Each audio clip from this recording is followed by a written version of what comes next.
In today's video, I am going to teach you how to add emails to Aweber.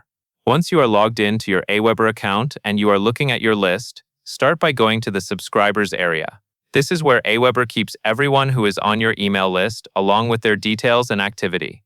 In the subscribers section, select Add Subscribers.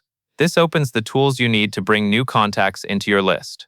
Next, decide how you want to add people. If you only have a few contacts, choose Add One by One.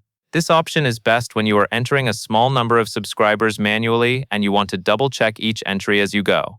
If you have a larger list, choose Import Multiple. This is designed for uploading a file, which saves time and reduces typing errors.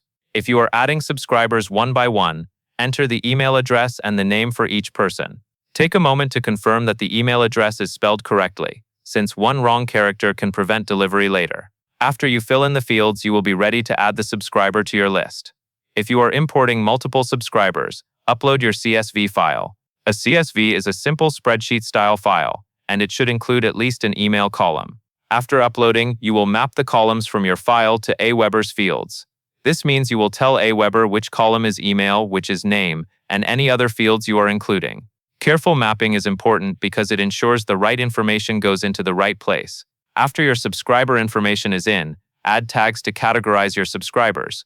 Tags help you stay organized and make it easier to send targeted emails later based on where someone came from or what they are interested in.